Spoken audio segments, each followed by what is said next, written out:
안녕하십니까. 코로나19 팬데믹이라는 사상 초유의 사태를 맞닥뜨린 한국 교회의 위기 상황과 과제를 점검하는 굿TV 연중특별기획 주여 이 땅을 치유하소서 5번째 시간입니다. 코로나19로 인해 교회의 변화는 선택이 아니라 필수가 되었습니다. 가장 큰 변화는 언택트, 바로 비대면이라고 할 수 있을 텐데요.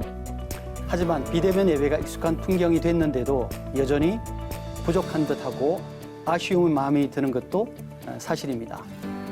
오늘은 그래서 비대면 시대의 예배를 둘러싼 고민들, 대안들을 모색해 보도록 하겠습니다.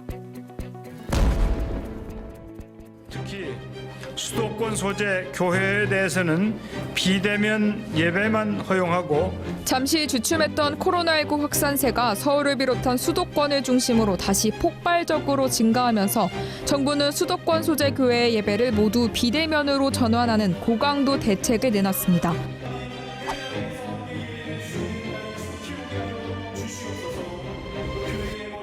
집에서 예배를 부모님과 함께 드려봤는데 아무래도 이제 편안한 마음으로 드리게 되는 것 같아서 누워있기도 하고 화장실을 왔다 갔다 하기도 하고 그런 데서 집중이 잘 안 되더라고요. 예배는 꼭 드려야 되겠는데 나는 온라인도 할 줄도 모르고 컴퓨터도 할 줄 몰라요.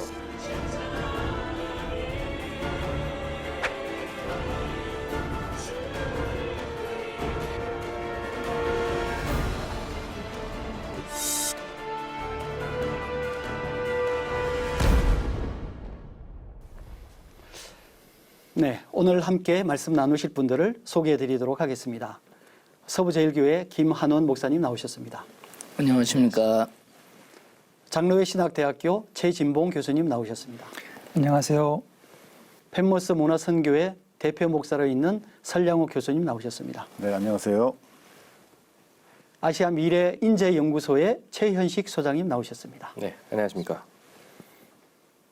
코로나19 이후 예배를 둘러싼 논란이 계속되고 있습니다. 예배당 예배, 대면 예배를 고집하는 분들도 있습니다만 많은 분들이 비대면 예배를 받아들이고 있습니다. 비대면 예배가 제법 자리를 잡아가고 있는 것 같은데 또 한편으로는 뭔가 조금 부족한 느낌도 드는 것이 사실입니다. 김한우 목사님 교회는 좀 어떻습니까? 피치 못할 사정으로 예배에 참석하지 못하는 분들을 위해서 온라인 예배를 실시간으로 같이 하고 있었는데요. 이제 코로나 사태가 터지다 보니까 오프라인에 대부분 계셨는데 이제 온라인으로 대부분 옮겨가셨죠. 네. 쭉 좀 파악을 해보니까 저희가 주일날 예배드리는 인원이 성인만 한 평균 이제 1,030명 정도가 됐었는데 이분들이 다 드리는 것 같지는 않아요. 온라인에 다 들어오지는 않습니다. 이제 사각지대가 있는 게 좀 문제고요. 하나 또 살펴보면은 그나마 감사한 거는 우리 대한민국이 5G 초강국이 돼가지고 이게 다 기술적으로 지원을 해주는 거 너무 고맙고, 그 다음에 이제 스마트폰이라고 하는 것을 다 성도들이 하나씩 사가지고 있잖아요. 이미 스마트폰이 다 보급이 됐기 때문에 그런 점들은 비교적 그래도 이 인프라가 갖춰져 있기 때문에 굉장히 감사하다 이런 생각은 듭니다.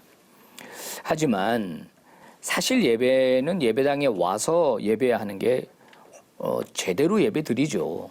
왜냐하면 이제 예배의 현장성이라는 게 있지 않습니까?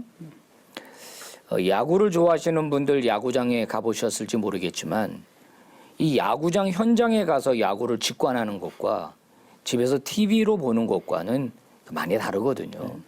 이렇게 설명할 수 있을 것 같은데 비대면 예배를 할 수밖에 없어서 하고는 있습니다. 그러나 정말 마음 한구석에 이 찝찝한 면은 없지 않아요.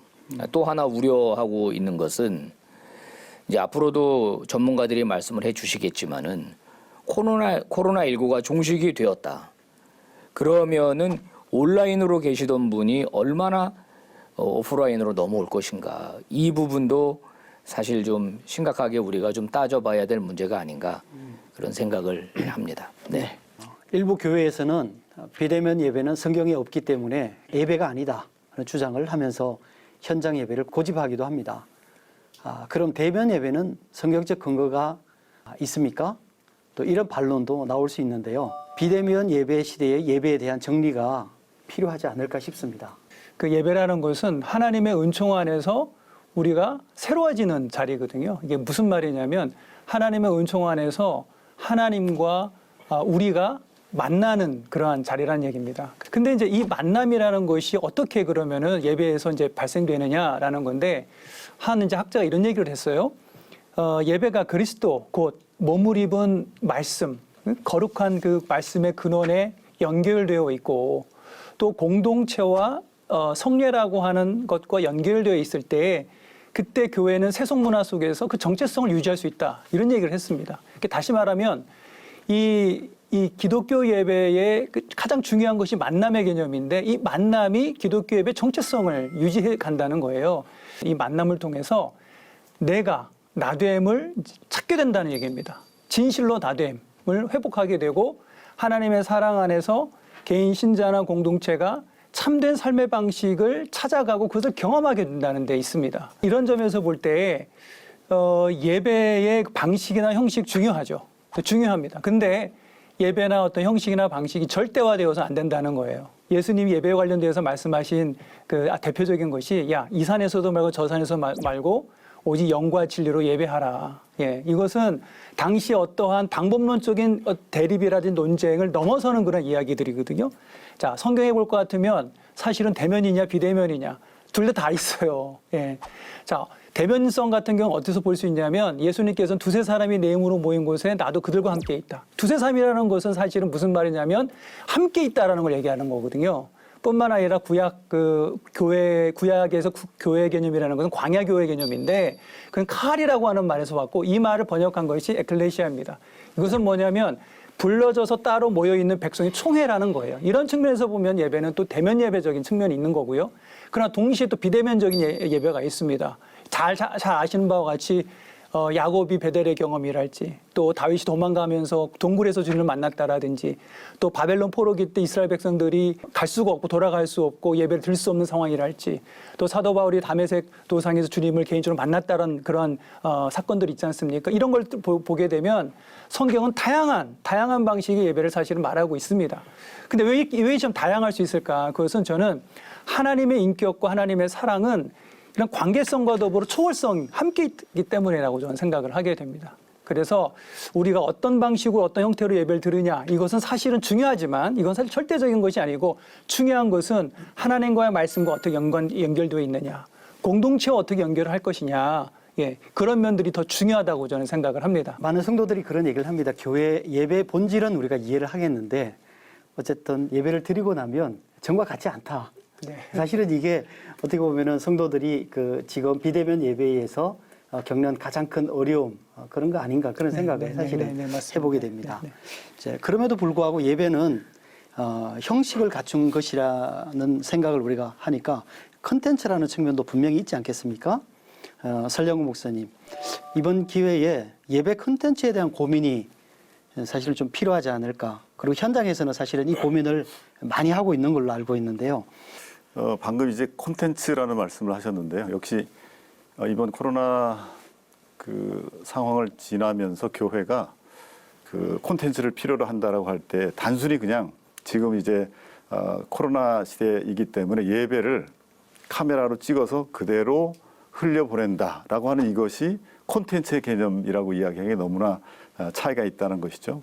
영상으로 전달을 한다면 어떻게 영상 콘텐츠화 할 것인가. 이건 뭐냐면 영상만이 가지고 있는 스토리텔링을 가지고 예배를 드리는 예배자들이 그 설교자가 전달하려고 하는 것들을 영상으로 잘 전달받아 가지고 부가가치를 느껴야 됩니다. 여기서 부가가치는 예를 들어서 그렇게 영상 콘텐츠를 통해서 예배를 드렸더니 내가 영적으로 성장한다든지 예배가 더 잘 집중돼야 된다든지. 근데 많은 경우 요즘에는 그렇게 예배를 영상으로 드렸더니 효과가 없어요 라고 하는 그런 말들이 많은 이유는 뭐냐면 뭐 경험이 많지 않았기 때문에 그럴 수도 있지만 그만큼 일반 대중문화에서 전달되어지는 영상 콘텐츠에 비해서 교회가 전달하는 영상 콘텐츠가 감동이 없거나 우리 아이들의 말로는 재미가 없거나 집중할 수 없는 그런 콘텐츠들이기 때문에 그럴 가능성이 많다. 그래서 교수님께서 말씀하신 것처럼 이제 앞으로 교회가 콘텐츠라고 이야기할 때는 잘 만들어야 된다. 그냥 만들어서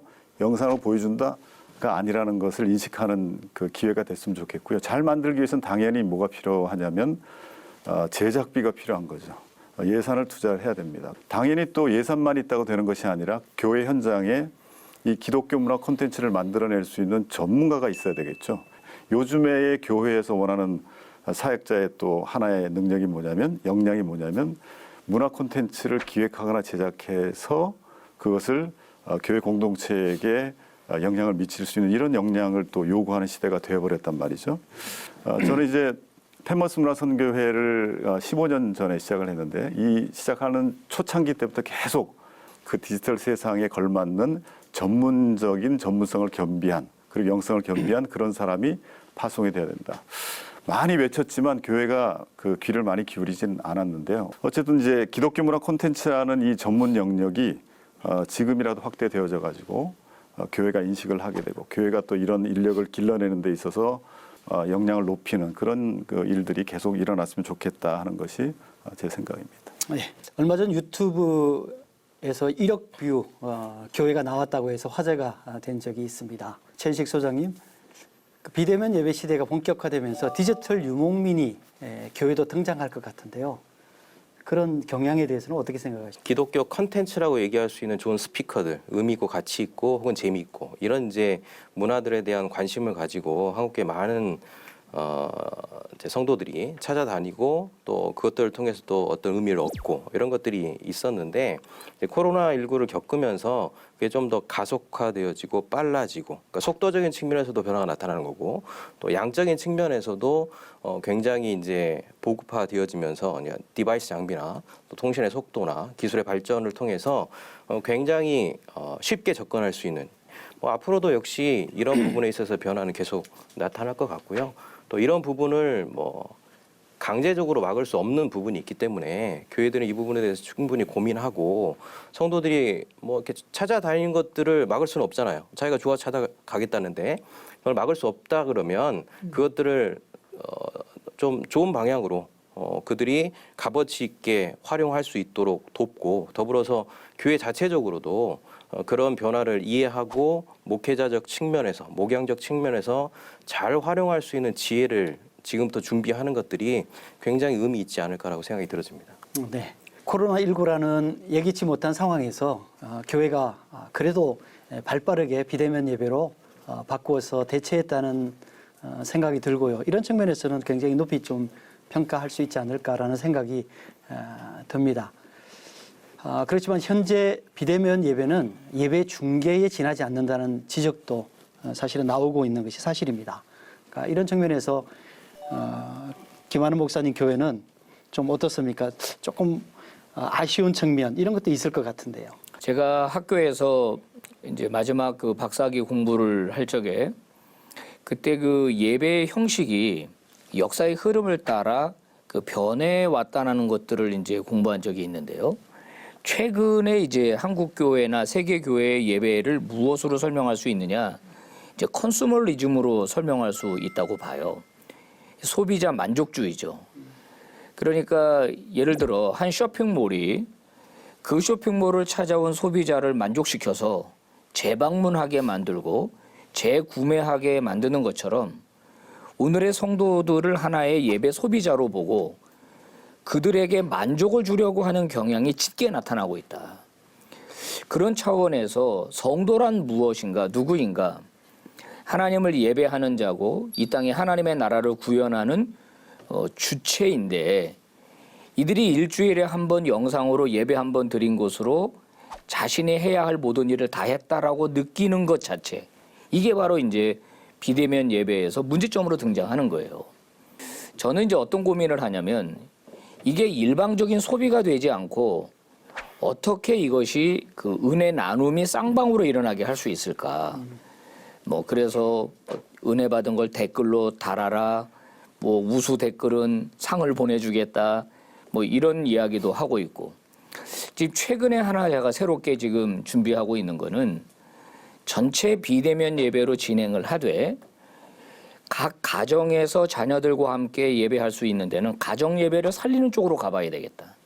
그래서 전체 우리가 예배 중계하는 예배를 드리지 말고 어느 가정에서 필요한 가정은 우리가 예배 폼을 보내줘서 아버지가 뭐 예배 인도를 하고 자녀가 성경 봉독을 하고 말씀만큼은 그 아이들 뭐 유치부면 유치부의 그 설교 영상을 보게 하는, 그러니까 전체 이 비대면 영상으로 예배를 처리하는 것으로 끝나게 하지 않고 가정에서 예배를 드리고 함께 할 수 있는 것을 겸하는 이런 노력이 좀 이제 필요하지 않겠는가, 이런 생각을 지금 해봅니다.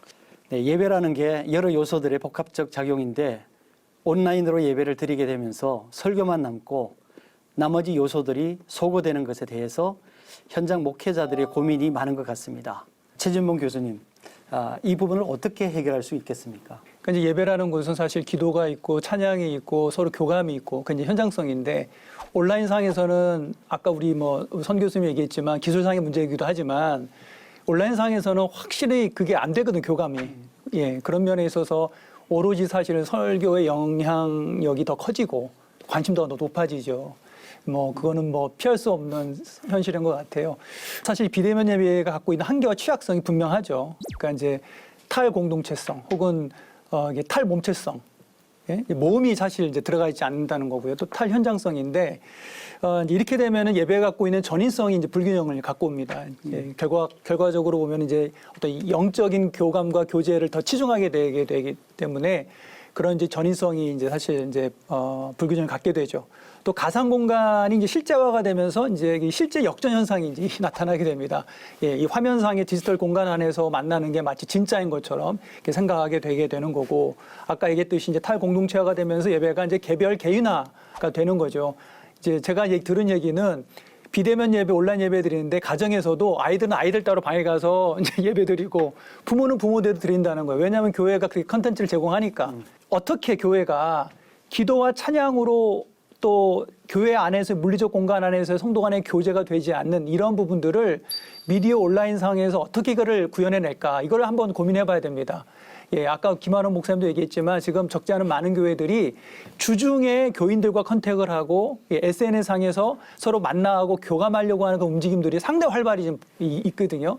그런 면은 또 한편으로 되게 긍정적인 부분이 아닌가, 이런 생각을 또 해봅니다. 일단 저는 비대면 예배라는 말을 우리가 쓰는 것에 대해서 일단은 사회적으로 이렇게 비대면이라는 말이 굉장히 공식화된 단어가 되어버렸기 때문에 우리가 비대면에다가 예배라고 이야기하는 것을 당황함 없이 사용을 하는데, 실제로 이제 그 예배를 말씀하셨을 것처럼 이 예배는 첫 번째로 하나님과 우리와의 만남이거든요. 그런데 이 예배는 어쨌든 교회당 안에서 드리든 가정에서 드리든 우리는 항상 코로나 때문에 모이든 못 모이든 그것은 신자와의 교제라는 측면을 제외하고 하나님과의 만남이라는 면에 있어서는 항상 대면 예배거든요. 비대면 예배라고 하는 그런 측면들보다는 영상으로 예배를 드린다, 혹은 인터넷을 통해서 실시간 예배를 드린다라는 말로 명확하게 수정해가지고 고쳐서 이야기를 하게 되면 사실 이제 비대면 예배가 갖고 있는 어떻게 보면 불안정한 그런 불완전한 그 단어적 설명을 갖다가 우리 교회는 충분히 극복할 수 있지 않을까 하는 생각이 들고요. 또 한 가지는 아까 말씀하신 것처럼 예배라는 것은 공동체성이 있어야 된다고 말씀하셨는데요. 당연하다고 생각합니다. 그런데 우리 인간에게는 이제 그냥 함께 모였을 때 시너지도 있지만 그 실시간이라는 것이 주는 또 시너지도 있지 않습니까? 우리 교회의 성도님들이 요 시간에 우리 예배 시간에 다들 인터넷을 열고 예배를 드리고 있다. 이것은 떨어져 있어도 굉장한 그 소속감을 주거든요.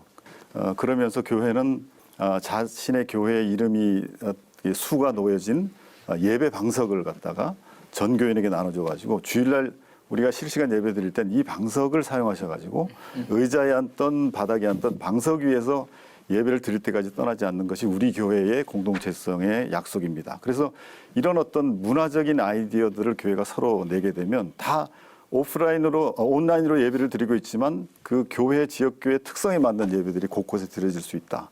그러니까 단순히 이제 온라인 예배가 효과가 있냐 없냐를 떠나가지고 이렇게 변화되는 어떤 시대에 대해서 아까 말씀하신 대로 예배 형식과 구조가 고착화되어 있지 않는 것이라면 얼마든지 이것을 통해서 우리가 교회당에서 모일 그날을 바라보면서 이런 예배들을 충분히 드릴 수 있지 않을까 하는 그런 생각을 하게 됩니다. 네. 저희가 비대면 예배를 드리면서 많은 분들이 좀 궁금해하는 게 있습니다. 그게 뭐냐면은 코로나가 끝나면 이 비대면 예배는 사라질 것인가? 그렇지 않으면 최소한 보조적 수단으로라도 남아 있을 것인가? 이런 문제에 대해서 관심을 갖는 분들이 참 많습니다.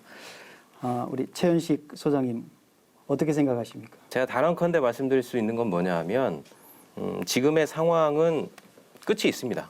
정해진 미래라는 거죠. 코로나19가 영원하지 않고요. 늦어도 2021년 말, 빠르면 2021년 중순 정도가 되면 어떤 모양이든지 종식이 되어지고 이제 넥스트 스텝으로 넘어갈 텐데 결국 이게 정해진 미래라면 결국 오프라인 예배, 온라인 예배 이런 논쟁들도 결국에는 내년 정도가 되면 종식이 될 가능성이 높다. 그러니까 어떤 측면에 있어서는 이제는 지금 온라인 예배를 드리지만 이제 이전 예배로 돌아가는 코로나19 이전에 어떤 오프라인 예배로 돌아갈 수 있는 것들에 대한 힘의 역량을 분배하고 지금부터 계획을 하는 것들이 중요한데 이제 핵심은 뭐냐 하면 지금의 상황의 예배에 대해서 많은 분들이 우려하고 걱정하는 것처럼 이게 지속되지 않겠느냐라고 생각하는 부분인데 사실은 우리의 살아가는 현실이 그렇게 그 위기가 휘몰아치는 가운데 계속 위기적인 측면으로 혹은 변화적인 측면으로만은 움직이지 않는다라는 거죠. 어느 시점이 되어지면 분명히 뭐 망각의 문제도 있고요, 비용의 문제도 있고 우선순위나 아니면 뭐 세대 갈등의 문제들이 이제 복합적으로 나타나면서 도전하며 항전하는 어떤 텐션들이 만들어지고 일부에서는 이전으로 돌아가고 일부에서는 변화의 한복판에서 계속 변화를 추구하는 쪽으로 간다는 측면을 이제 생각해 본다면 분명히 거의 한 80% 정도는 이전 예배의 모습으로 돌아가는 가능성이 충분히 있다라는 것들을 좀 생각하실 필요가 있는 거고요. 그래서 지금부터는 온라인 예배도 중요하겠지만 앞으로 성도들이 오프라인으로 돌아왔을 때 우리가 그들을 어떻게 하나님의 자녀로 예수님의 제자로서 온전히 서게 할 것인가에 대한 궁극적인 질문들을 던지면서 준비하는 것들이 굉장히 중요하지 않을까라고 생각 들어지고요. 지금 고민해야 될 건 뭐냐 하면 뭐 여러 층에서 온라인 예배에 어떤 원활한 소통이 되어지지 않는 또 예배답지 않은 또 예배라고 보기에는 뭔가 좀 꺼림직하고 좀 부족함이 있는 것 같은 모습들을 바라보면서 이걸 좀 더 잘 만들어 보려는 그런 힘의 어떤 고민들이 있는데 필드의 입장에서 냉정하게 얘기해 보면 지금 각 교회에서 온라인을 뭔가를 작동을 하려는 그 모든 것들은 재미없습니다. 이렇게 얘기하면 이해하실지 모르겠지만 현장만 못합니다. 그러니까 어떤 것들을 하더라도 대체가 안 돼요. 그래서 지금 우리가 고민해야 할 건 뭐냐 하면 지금 이 상황을 그대로 받아들이되 물론 이제 새로운 변화를 추구하고 시도하는 것도 중요하겠지만 이 상황 자체를 그냥 그대로 받아들이시는 작업부터 먼저 하는 게 필요하지 않을까. 그러니까 현실을 받아들이고 솔직히 얘기하면 지금은 잘 버텨내는 거예요. 왜냐하면 이게 영원하다 그러면 버텨내는 수준에서 넘어서서 새로운 변화로 가야 되겠지만 이게 끝이 있단 말이에요. 끝이 있을 때는 그 끝의 지점까지의 시간을 보고 어떻게 잘 버텨낼 것인가를 고민하는 게 첫 번째 단계고요. 그걸 잘 버텨냈다면 이제 그 다음에는 변하는 것과 변하지 않는 것 사이에 충돌이 있을 테니까 이전으로 돌아가는 것들에 대한 오프라인 예배와 또 그럼에도 불구하고 온라인의 공동체 안에서 머물러 있으려고 하는 그 집단, 그 공동체들의 힘을 바라보면서 그들을 어떻게 포용하고 또 이전으로 돌아갔을 때의 변화를 또 새롭게 더 건강하게 세워갈 것인가에 대한 발전적인 방향으로 고민을 해본다면 지금의 이 시간들이 의미가 있지 않을까 이렇게 생각이 들어집니다. 네. 지금 말씀 들으면서 그런 생각이 듭니다.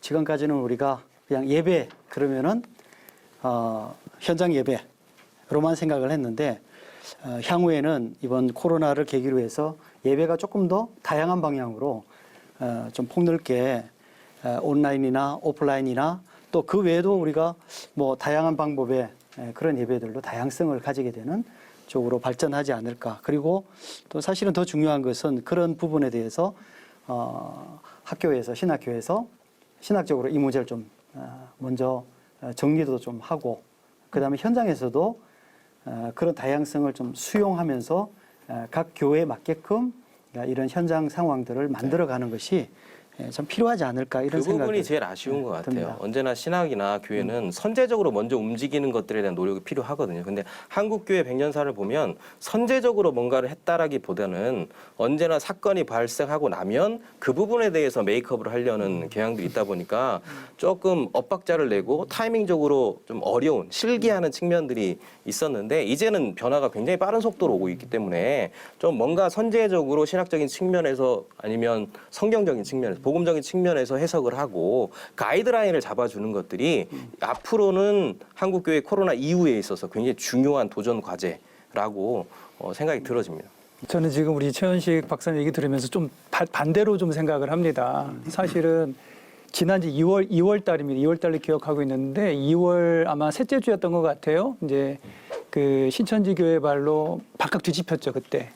그래서 교회들이 이제 전면적으로 이제 비대면으로 가게 됐는데 그때 저희 이제 학교에서 가장 빠르게 이제 여기 이제 신학적 대응을 하려고 우리가 교수들이 몇몇 교수들이 이제 글을 썼습니다. 이제 그때 글을 쓰면서 소책자로 나오긴 했지만 그때 제가 고민이 뭐였냐면 우리 최 박사님 얘기한 대로 신학이 먼저 대응을 하고 방향성을 제시하는 게 맞는데 사실은 저는 그렇지 않다고 생각합니다. 왜냐하면 항상 필드가 먼저 갑니다. 가장 빨라요.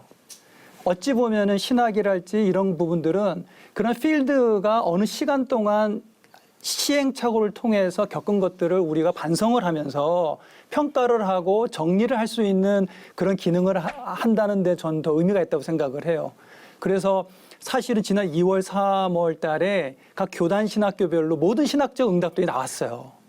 근데 과연 이제 그것이 과연 완성도 있는 것이냐라고 할 때 저는 아직 임시적이라고 생각을 해요. 저는 이제 우리 여러 전문 우리 목사님, 박사님, 교수님도 얘기했지만 사실은 1년, 2년 뒤에 더 우리가 더 정확하게 냉정하게 이 부분에 대해서 신학적 응답을 더 줄 수 있다고 저는 생각을 해요. 예, 그런 측면에서 물론 우리가 먼저 제시를 해야 되지만 이런 상황은 누구도 경험해 보지 않았기 때문에 그런 면에서 한계가 있다라는 생각을 합니다. 네. 사실 우리 이제 현장에서 목회하는 목사들은 이게 당장 닥친 거잖아요. 그러니까 이제 어떻게 되냐면 주변에서 연락들이 와요. 목사님 우리 어떻게 해야 되는 거야? 그러니까 서로 교제권이 있는 목사들끼리 다 모여요. 그래서 우리가 이미 신학을 한 사람들이고 그렇기 때문에 우리끼리 이제 대안들을 마련해 내거든요. 이제 우리가 현장들이 있기 때문에 모여서 이것이 신학적으로 맞느냐, 성경적으로 맞느냐, 우리끼리 이미 다 작업을 해 나가죠. 우리 작업을 하면서 이제 가장 좋은 방법도 서로 공유하고 대처를 해 온 거예요. 근데 덧붙이고 싶은 건 뭐 영상 예배라는 말도 좋고 비대면 예배라는 말도 좋은데 제가 이제 얼마 전에 우리 기독교 이 통계 전문가인 지 소장님, 지 대표님 얘기를 좀 들어보니까 이런 얘기를 해요. 한국 교회가 5만 개라고 가정을 하고 6만 개, 5만 개를 보는데 그 중간값이 몇 명 정도가 모이는 교회겠냐는 거예요. 2만 5천 등이라고 만약에 표현한다면.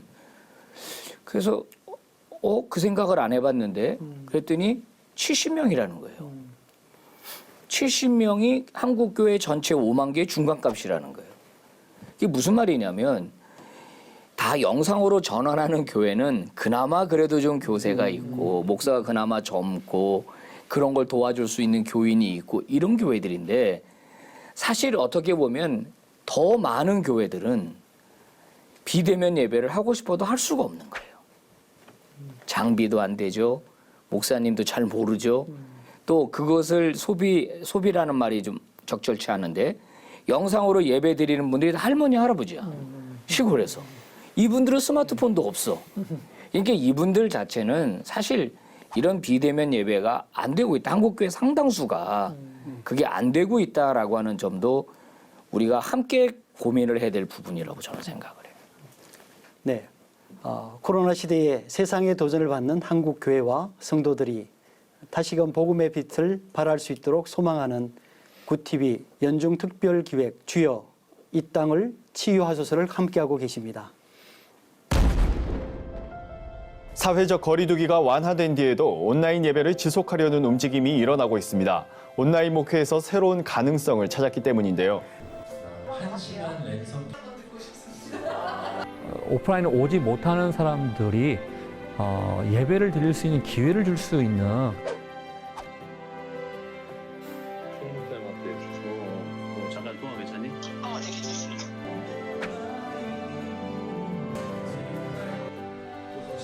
한 분이 이제 문자를 보내셔서 사연과 노래를 이제 신청하셨는데 노래를 불러드렸어요. 나를 위해서 생각해주고 노래 불러주는 사람이 있고 그분이 또 목사님이라는 게 너무 감사하다고 그래서 오늘 내가 진짜 그 힘 받아가지고 하루 살 수 있을 것 같다고.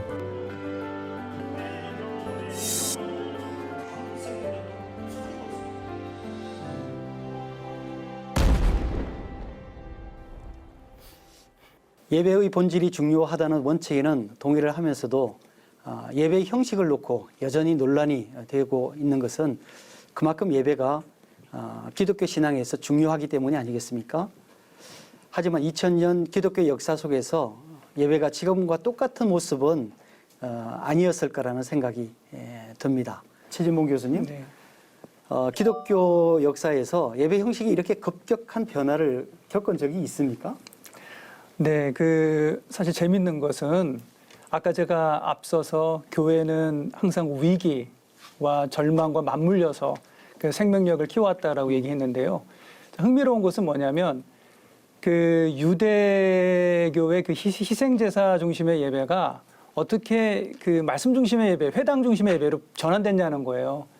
거기는 뭐가 있냐면 바벨론 포로기가 있습니다. 쉽게 얘기하면 예루살렘이 멸망은 당하죠. 그리고 이제 바벨론으로 포로 잡혀갑니다. 그래서 유대인 공동체는 하나님이 어떻게 우리가 하나님이 계시다면 어떻게 우리가 예루살렘을 떠나 벗어날 수 있느냐라는 거예요. 그러니까 그들은 예루살렘을 벗어나서 하나님을 예배한 적이 없는 거예요. 예루살렘 성전이 아니고서는. 예, 그런 아주 그냥 절체절명의 그야말로 위기를 이제 겪게 된 거죠. 이제 그럴 때 오히려 그 시기가 회당 예배라고 하는 대안적 예배를 또 낳게 된 거죠. 또 다른 것은 뭐냐면 여러분 기독교 예배의 원형이 어디서 나왔다고 생각을 하세요? 기독교 예배. 기독교 예배라면 말씀, 설교 중심과 주님의 식탁을 기념하는 성찬. 이것이 기독교 예배의 원형인데 이것이 어떻게 발생됐을까요? 사실은 이제 1세기, 2세기로 넘어오면서 이 기독교인 공동체가 유대교인들로부터 엄청 핍박을 받았습니다. 그러니까 로마의 밖에뿐만이 아니고 내부적으로 유대인 그리스도인들과 유대교인들도 핍박을 당해서 그게 뭐냐면 회당에서 쫓겨나게 됩니다. 쫓겨나게 되면서 이들이 모여서 예배를 해야 되는데 어떻게 예배를 해야 되느냐라는 그런 상황 속에서 회당의 말씀 중심의 예배와 주님의 식탁을 기억하면서 그것을 함께 만든 것이 기독교 예배의 원형이 됐다라는 거예요. 또 여러분 잘 아시겠지만 중세에 흑사병이 돌았죠. 거의 300년 이상 넘는 시간 동안 중세의 그 유럽의 인구의 3분의 1이 다 죽었습니다. 근데 여러분 그 르네상스와 종교개혁의 태동이 이 흑사병의 시기가 맞물려 있다는 건 참 흥미로운 부분입니다. 그러니까 무슨 말이냐면 교회는 위기와 절망의 순간이 교회의 그야말로 위기냐라는 거예요. 저는 그렇게 보지 않아요. 역사가 보여주는 것은 뭐냐면 교회가 이러한 어려움 가운데를 통과하고 날 때 오히려 교회는 신앙의 순수성을 회복하게 되고 교회나 사회에 엄청난 빛으로 다시 일어선다는 거예요. 그것이 교회 역사가 보여주고 있다고 생각을 합니다. 네, 최희식 소장님. 네. 또 다른 예배에 관한 새로운 변화 이런 게 좀 예측되는 게 있을까요? 지금의 이제 온라인 예배는 솔직히 얘기하면 단방향입니다. 그러니까 청자와 화자 사이에 어떤 소통이 되거나 커뮤니케이션이 된다기보다는 듣는 사람들은 역시 단방향적으로 이제 수동적인 참여자가 되는 거고요. 적극적인 참여자가 되지 않는 거죠. 보고 끝나는. 이 정도의 수준에서 온라인 이제 예배가 진행되어지고 있는데 앞으로 15년, 20년 뒤에 이 세계가 이제 초연결 사회로 넘어갔을 때는 이 단방향성의 소통, 온라인 공간에서의 단방향의 소통들이 결국엔 양방향의 소통으로 넘어가는 메타버스의 시대가 된다고 얘기하는데 메타버스의 시대가 됐을 때는 쉽게 말하면 온라인의 단방향에서 양방향 그러니까 참여자들이 서로 소통을 하고 설교자와 소통하는 걸로 끝나지 않고요. 이렇게 얘기하면 아마 시청자분들이 잘 이해하실 것 같은데 예배를 드릴 때 나 혼자 있는 것이 아니고요. 내 옆에 가상의 인물, 근데 그게 내 집사님이고 권사님이고 장로님이고 오프라인과 똑같이 온라인상에서 본다라는 거죠. 보면서 소통을 하고 예배 전에 또 이렇게 이야기도 하지 않습니까? 이야기를 하고 뭐 인사도 하고 오늘 같이 한번 우리 양옆을 바라보시면서 인사하겠으면 하면 온라인에서는 지금은 안 되지만 메타버스 시대에 넘어가게 되면 그게 된단 말이에요. 인사합시다 그러면 인사를 하는 거예요.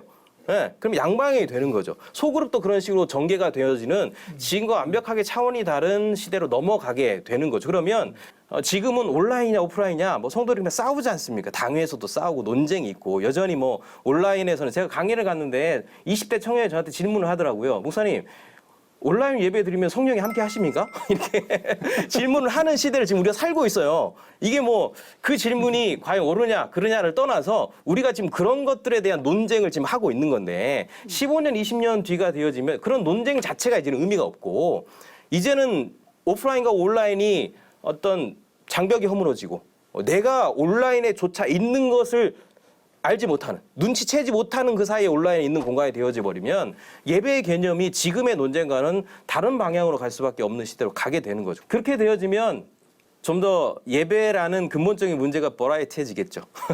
버라이어티해지면서 지금에 있는 논쟁은 제가 봤을 때는 그냥 쉽게 표현하면 유아기적인 논쟁이고 그 다음으로 넘어가게 되면 굉장히 다양한 측면에서의 어떤 논의들이 이제부터는 좀 시작돼야 되는 걸음마 단계라고 보여집니다. 네. 지금 최현식 소장님 얘기를 들으면서 이 질문이 과연 합당한 질문일까라는 생각이 좀 들기도 하는데 사실은 교회 디지털화가 진행되어져 가면서 소외계층들이 생긴단 말이죠. 그렇죠. 네.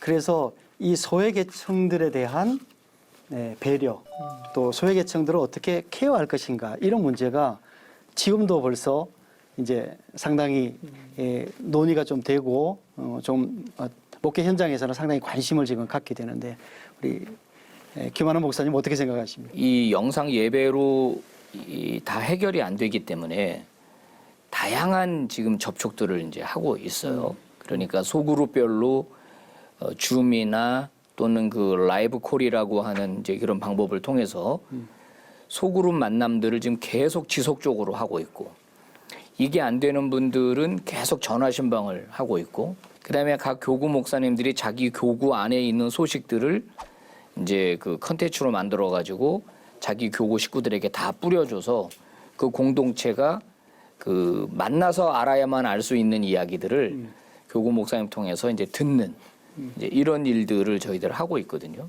곧 종식이 되겠습니다만은 종식되기 전까지는 영상 예배 한번 송출하는 걸로 만족하지 않고 끊임없이 전화, 뭐 그 외에 카톡, 뭐 여러 가지 방법을 통해서 성도들과 이제 교제를 계속 해나가고 있죠. 이게 같이 가야 여기서 이제 소외되는 사람들을 우리가 잡을 수 있을 것 같아요. 네. 혹시 설량욱 교수님 또 덧붙일 말씀 있으신가요? 네. 온라인 예배나 영상 예배를 드리기 전에도 이미 교회들은 영상을 사용했습니다. 그래서 주일날 예배 드릴 때 예배 전에 뭐 영상을 쫙 틀어줘가지고 좀 예배를 준비시킨다든지 아니면 설교에 적극적으로 영상을 사용해가지고 예화를 사용한다든지 또는 다음 세대 예배 같은 경우는 더 적극적으로 이걸 사용해 왔는데 문제는 그렇게 사용할 수 있는 기독교적인 문화 콘텐츠, 영상 콘텐츠가 많이 있느냐 하는 거예요. 그러니까 없는 거죠.